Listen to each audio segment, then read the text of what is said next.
Hakuna kitu iko wrong na hii ndege, yet imeflip over 115 degrees bank na the pilots are fighting for their dear lives manze wakijaribu kuicontrol. Nje kuna giza na storms deadly, lakini si hii weather imefanya ndege hii ingie kwa hii ngori yote. Ni nini kinafanyikia Kenya Airways? Stay tuned.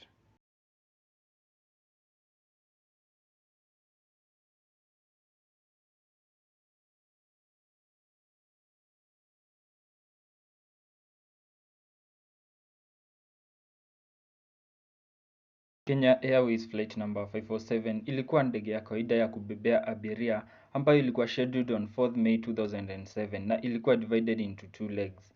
Flight ya kwanza ilikuwa scheduled kutoka pale Abidjan, Ivory Coast, moja kwa moja hadi Douala, Cameroon ambapo wangefanya stopover kidogo kabla ya kupaa tena moja kwa moja mpaka Nairobi, Kenya.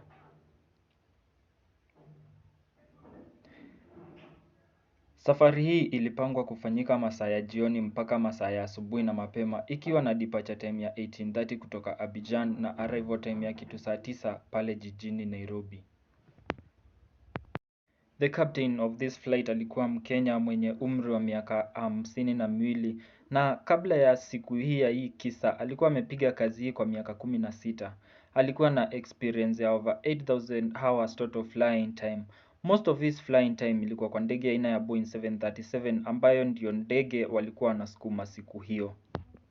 First officer naye alikuwa pia ni Mkenya, kijana barobaro mwenye umri wa miaka 23 na hakuwa ameclock masaa mengi ikilinganishwa na captain. His accumulated flying hours zilikuwa just 831 ambapo just 170 zilikuwa zimefanywa kwa ndege aina ya Boeing 737 ambayo walikuwa wanaendesha siku hiyo.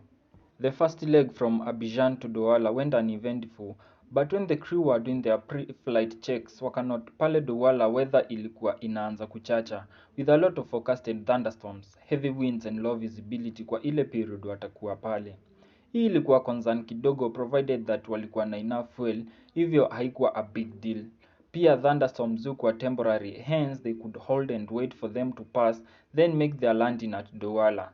Kama pia hiyo ingewachachia wangedivert na kuland to their alternative airport.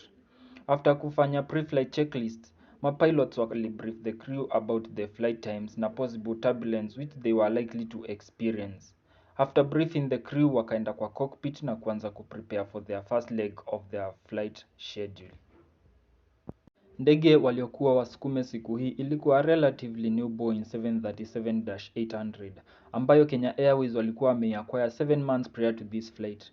Ndege hii haikuwa na any technical problems according to the tech log, but mbeleni kulikuwa na issues na autopilot A, lakini easy problems hazikuwa noticed after its latest maintenance overhaul.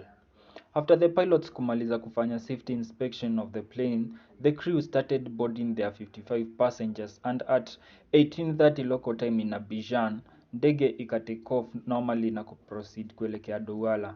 This first leg went on uneventful and they safely landed in Douala at 22:01 local time. Baada ya kuland waliproceed to taxi all the way to their gate. Hapo kwa gate ndipo wale passengers walikuwa wanashuka Cameroon walishuka na wale walikuwa wanaboard to Nairobi wakiboard. Walipokuwa wakidrop na kupick the extra passengers, the pilots walipewa the latest weather update ambayo ilionyesha mambo nje ilikuwa inachacha zaidi upande wa weather. After kupewa the weather update, the captain akadecide ni atakuwa the pilot flying na ambayo ilikuwa ina make sense given that he was the more experienced one. The pilots also during this time refueled the aircraft with enough fuel to sustain them to Nairobi during their second leg of their flight. Hapa Douala, 38 passengers walishuka na 91 passengers wakaingia, hence bringing the total number of souls on board to 114 with 108 passengers and 6 crew members. Mapilots wakiendelea na cockpit preparation, the first officer akavutia tower pale na akawa request wawape the updated weather report which the control tower gave them. After the cockpit preparation was completed, the first officer akavutia tena control tower requesting for their engine startup of which the tower ili approve. After this contact, pia ndege ya Royal Air Morocco ili reach out to tower na kurequest for the updated weather condition. They also asked if hiyo weather report wanaweza kuipewa in French. Reason waliitisha weather report ni kwa sababu ile kamvua kidogo ilikuwa inanyesha sasa ilikuwa imeongezeka na kuwa kubwa. Hii mvua ilikuwa so intense mpaka mapilots wa Kenya Airways Flight 547 wakacontact tower na kurequest for a delay in starting their engines hadi wakati ambapo hiyo storm ingepita. Hii storm iliendelea for about 17 minutes na about 23:54 local time in Douala, mapilots wa Flight 547 wakacontact tower tena na kurequest their engine restart na ikakuwa approved immediately. Engines za Flight 547 zikaanzishwa as per the operation procedures na at time 23:59 the first officer ka request for taxi clearance. Instead of the tower kuwapea clearance to start taxiing, Flight 547 ikaambiwa hold position and wait. At this point, hii ndege ilikuwa imesimama parallel na runway with its nose pointing to the direction to which they were to take off to. Captain akachukua huo wakati kuswitch on his weather radar ndio apate an overview of the weather ahead, na picha walioiona kidogo haikuwa picha mzuri. Kulikuwa na storms mingi manze on their flight path and even the pilot at some point exclaimed that there was no way there. A minute later, Flight 547 ikapewa clearance to taxi, enter and backtrack runway 12. The first officer akaread back the given instructions together with the amount of fuel waliokuwa nayo na the souls on board the aircraft. Wakiwa kwa face ya taxiing, first officer akaraise concerns kuhusu the weather around them na akapeana hint to the captain that wamerush hii departure, but the captain akampea assurance all was in order. The way he reassured him was not in a good manner, but rather mocking the inexperienced first officer because he was laughing at him. He, together with the attitude which had been evident during his previous trainings, made the first officer not to speak up much as it was required of him to avoid more mocking from the captain. Ndege hii ilipokuwa ikibacktrack runway 12, the control tower ikawavutia na kuwapea their departure clearance na pia akaambia the pilots wamcall back when they were ready for departure. First officer akasoma back the clearance na akaconfirm watacall back wakiwa ready for departure. The cabin crew called the pilots na kuambia they were now ready for departure, which prompted the first officer to give a quick PA to the passengers, emphasizing the need ya kuwa kila mtu amekaa kwa kiti chake na kujifunga mkanda ipasavyo. At this point the captain alikuwa na on weather radar kwa display yake and he was trying to figure out vile atapiga maneuvers hapa na pale ahepe thunderstorms ziliokuwa mbele yao na kudepart safely from Douala. Until this point communication work ilikuwa inafanywa na the first officer, including initiating the before take-off checklist ambayo normally ilikuwa kazi ya captain kufanya. Hii inaweza kuwa ilifanyika either because the captain was busy focused on the weather situation ahead, or inaweza kuwa a further indication of how the pilot lacked overall cockpit discipline. In any case, the captain now took control of the radios kutoka kwa first officer na kuuliza tower kama wangeweza kumodify their departure and maintain a heading slightly to the left of the runway heading after departure, ndio waepe thunderstorms mbele yao. The first officer akamcorrect na kumwambia it's not to the left but to the right, which he also corrected with the tower and the tower approved. After kuongea na tower, the captain akaanza kuadvance the thrust levers to 40%, called for N1 stable, pushed the tonga buttons and started the takeoff roll. Hapo sasa ndipo palikuwa mwanzo wa mambo kuchemuka. Si mnakumbuka vile tower alikuwa amepeana instruction for this crew to call back when they were ready for takeoff? Hiyo sasa haikufanywa, possibly due the captain alikuwa amechukua radio kutoka kwa the first officer, disrupting the normal communication flow. Hii ilimaanisha kuwa flight 547 was now taking off without takeoff clearance, which in aviation ni a major procedural breach. Anyway, hii takeoff ili proceed normally na 6 minutes past midnight Kenya Airways flight 547 took off na ikaanza kuclimb into the stormy night. Baada ya kupaa, the gear was selected up na immediately hii ndege ikaanza a slight bank to the right. Hii ilikuwa easily counteracted by the captain inputting a left aileron na the aircraft ikaendelea kupanda straight up ahead.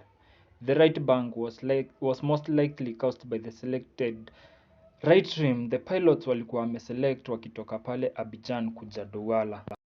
As hii ndege ina climb na kupita 1000 feet, all the recorded inputs kutoka kwa control wheel ya side ya captain suddenly ziliacha kuwa recorded, meaning the captain was not in any way flying the aircraft. Hii ilicoincide na captain akiitisha heading select na the first officer confirming that the lateral navigation mode heading select was active. This meant that at this point the captain alikuwa release his controls kabisa, na it is not known why he did so. It is likely that alizi-release juu alikuwa ameconcentrate sana na how to navigate through the storms ahead. Normally the pilots huwa wana engage autopilot at 1000 feet, na kuna possibility that alijaribu kuipush akiendelea kuweka some force on the yoke, na since the autopilot felt that the captain wanted to fly the aircraft ikakosa kuengage. Najua wengi mnashindwa, si kuna kuanga na warning if autopilot is disengaged. Yes, there is a warning, but the warning only sounds if the autopilot ilikuwa engaged. But in this case it was different because the autopilot was never engaged in the first place. So after this there was no one controlling the aircraft. Sio mapilots wala autopilot. Literally ilikuwa ina fly by itself.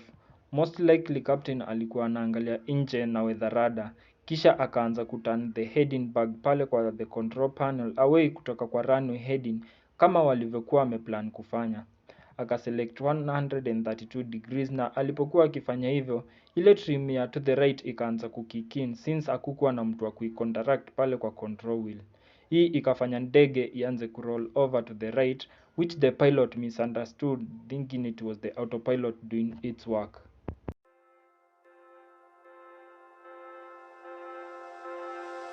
Ni very likely that hakuna pilot alikuwa anaangalia the flight display since hakuna aliyenote hii ndege ilikuwa ina fly ikiwa on flight direct mode and not on command as it should have been flying if the autopilot was engaged. Captain anaweza kusikika akisema I'll keep it somewhere there, likely akipoint out the flight track yenye aliintend kutumia kuepuka storms ahead of them.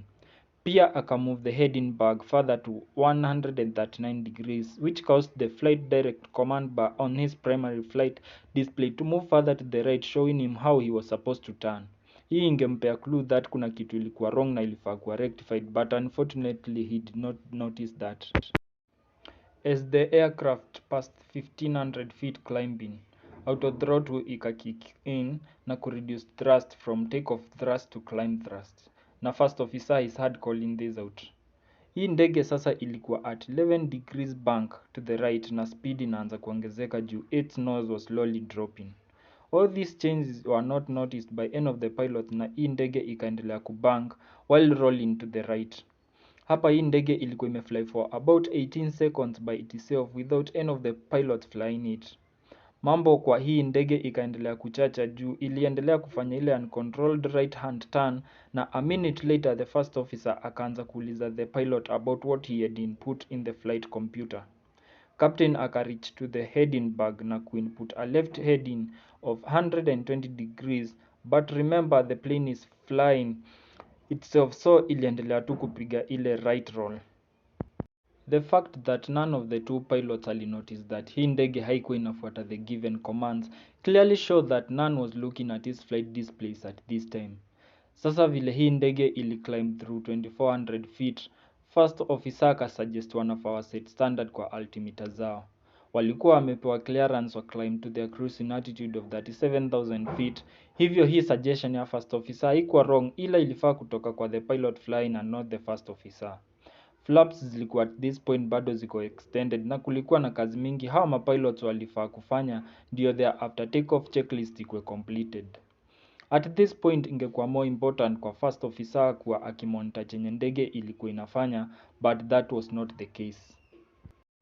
Next, the captain is heard saying, now we are getting into it, ambapo probably alikuwa na refer to the storms ziliokuwa nje, likely juu ya increase in turbulence na mvua. The first officer ana respond na okay na kuuliza kama aendelee na hiyo heading, which was followed by the heading bag were changed from 120 degrees to 165 degrees. This change most likely ilifanywa na the first officer, which again was against the procedure since only the pilot flying is supposed to change and input any headings. Ndege ikaendelea kupanda na kufika 2600 feet, ambapo the captain bado alikuwa focused na vile ataepuka storms mbele yao. Unknown to him the plane was flying itself. 6 seconds later, right bank ya ndege hii ilikuwa imeincrease mpaka 34 degrees, na hapo ndipo captain anasikika akiexclaim juu ya hiyo bank.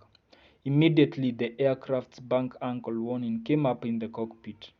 Sasa ni wakati huu captain alirealize makosa yake na akaingia haraka fast kwa York na kuanza kujaribu kucorrect altitude ya hii ndege. Remember, ndege hii imekuwa ikijipeleka with no one monitoring. So now the captain alikuwa faced na ngori kubwa sana juu first of all alikuwa disoriented mbaya. When you are flying kuna hiyo effect tu kwa ndege such that mnaweza hata fly upside down, but you won't notice unless uangalie kwa dirisha ufanye reference na horizon, ama in the case of these two pilots uangalie kwa flight displays since ilikuwa usiku na kulikuwa na mvua nyingi. So hapa hii realization imehit captain suddenly that wako kwa ngori, but he is disoriented, so what he starts doing is inputting both left and right turns on the control wheel. Since ndege iko kwa right turn roll, captain alipo input the right input kwa control wheel, ilifanya hii 737 kubank further to the right to around 50 degrees, which is a very steep turn. The captain, still in confusion, akaendelea kuinput full left and right inputs. Vile akaanza kupush radar, which in normal flight in the Boeing 737 should not be done due turns za ndege hii hukuwa coordinated by the yaw dampers. Hizi inputs na push in ya radar meant that either the captain hakuwa on his situational awareness or alikuwa anajaribu kuona kama controls zilikuwa na shida yoyote. Kitu kinachofuatia ni autopilot kuwa engaged kwa mara ya kwanza. Ni very likely that captain alirealize, wait a minute, hii kitu ikuwa engaged jameni, ndio akai-engage. Makosa ni kwa once alirealize haiku engage, kitu angefanya ni kuistabilize ndege aitoe kwa hiyo steep turn mwanzo, ndio engage autopilot. Unfortunately, yeye ali-engage tu bila kumake the aircraft stable, which is going to have severe consequences. Najua mnauliza kwani hii autopilot sinafaa i-correct hiyo turn yenyewe? Na the answer is, ukiengage autopilot na heading iko already selected, ndege itaendelea kufuata the heading, but sasa juu autopilot ilikuwa engaged wakati ambapo heading ilikuwa way off juu ilikuwa imedeflect to full left, haingeweza kuirudisha kwa hiyo heading. Badala yake ili-engage kwa mode inaitwa controlled wheel steering roll. Generally hii ni mode ambapo ndege itaendelea kufly ikifuata the bank angle already selected and active. So at this point pilot angeachana na autopilot ifanye maneno yake, it is most likely ingerudisha ndege kuwa stable. However, 5 seconds after kuengage autopilot, captain alianza tena kuinput full left and right inputs kwa York na pia kupush radar enormously to the right. Now, kama ndege iko kwa a steep right turn na upush radar to the right, chenye kitafanyika ni ndege itayaw to the right, but sasa juu already hii ndege ina bank, the yawing ilianza kupush nose ya ndege hii iende kwa ground.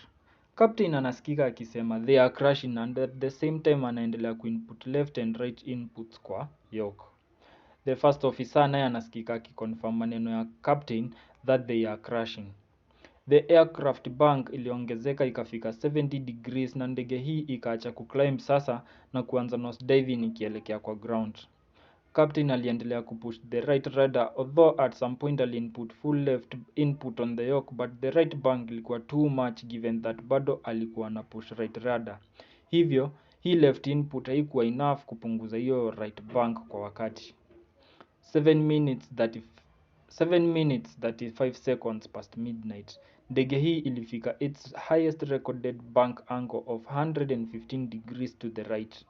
At this point, the left York inputs zilianza kuwa na effect since the bank ili reduce from 115 mpaka 70 degrees, but ilikuwa too late kwa sababu walikuwa at an altitude of just 1300 feet na nose ya hii ndege ilikuwa ina point kitu 50 degrees towards the ground. Sekunde 7 baadaye, which is 1 minute 42 seconds into this flight, Kenya Airways flight 507 crashed into the mangrove forest on the ground at a speed of 270 knots, which is about 500 kilometers per hour, ikiwa at a nose down angle of 48 degrees. None of the 114 souls on board survived the resulting impact.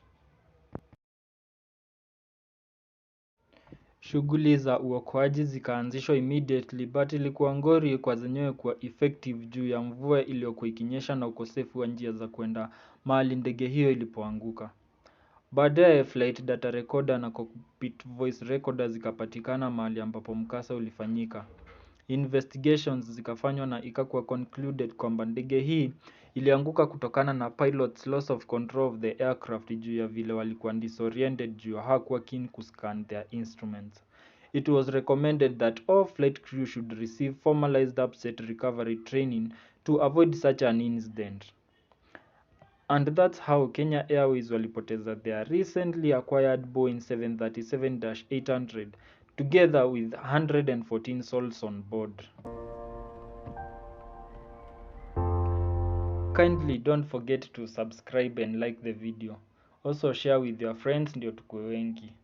Also, if you would like to support the channel with a cup of coffee, check the description of the video for options to support the channel. Stay tuned for more aviation stories.